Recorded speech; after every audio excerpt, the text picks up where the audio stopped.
Assalamualaikum, kali ini aku ingin membahas sesuatu yang lebih lengkap mengenai gamis dan gaun, baik dari trennya, pemakaian kainnya, dan bagaimana cara kita bisa meraba gambar yang kita lihat itu menggunakan kain apa. Sebelum kita mulai ke pembahasan, buat teman-teman yang belum subscribe, bisa subscribe dan tekan tombol lonceng agar mengetahui video terbaru mengenai fashion dan jahitan dari channel aku. Ditonton sampai habis ya. Untuk gamis semi gaun ini menggunakan bahan brocatile yang tidak terlalu lemas dan tidak terlalu kaku namun cukup jatuh. Bisa kita lihat pada bagian bawah, jaring tilenya terlihat jelas. Garis lipit juga bisa dilihat, namun walaupun dilipit, tile ini tidak terlalu mekar. Untuk bahan brocatile seperti ini sangat cocok menggunakan furing dari jenis chiffon, bisa double hiken, atau bisa juga dari jenis crepe yang ketebalannya tidak melebihi ketebalan tile brokatnya. Gaun ini menggunakan bahan brokat yang sedikit kaku, bisa kita lihat dari bagian badan dan bagian bawah gaun, sedikit sekali adanya kerutan atau gelombang. Untuk bagian tangan dan slayer menggunakan bahan chiffon. Bagaimana sih cara membedakan bahan ceruti dengan bahan chiffon? Bahan chiffon itu lebih tipis dan tidak bertekstur seperti bahan ceruti.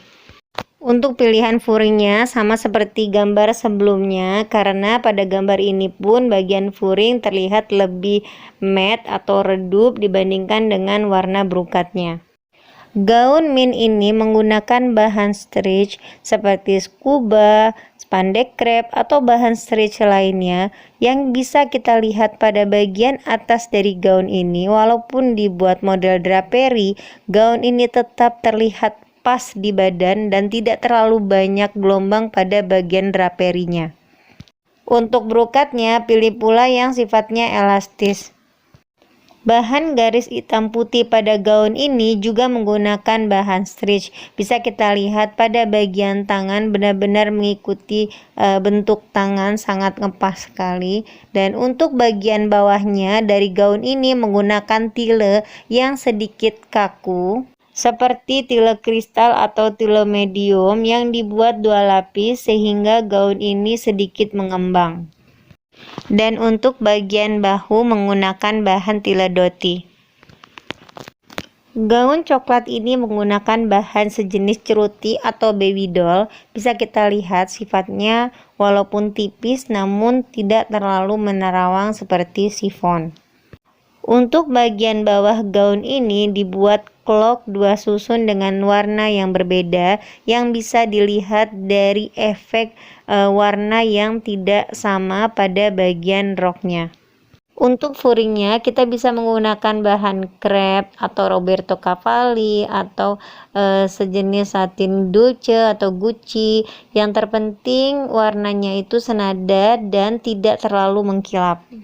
Layer dan clock gaun ini menggunakan bahan chiffon yang sedikit mengkilap seperti chiffon sutra, atau jika mencari yang lebih murah itu bisa chiffon mentega atau chiffon georgette.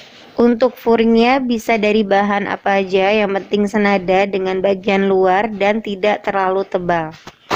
Bagian lengan dan bawah gaun putih ini menggunakan bahan yang cukup kaku.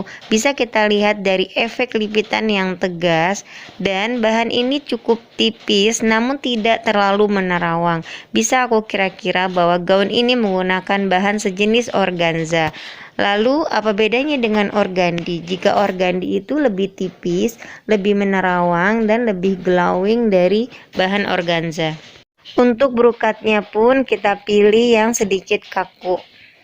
Untuk gaun abu ini menggunakan bahan sama seperti bahan gaun coklat sebelumnya, yaitu ceruti atau baby doll.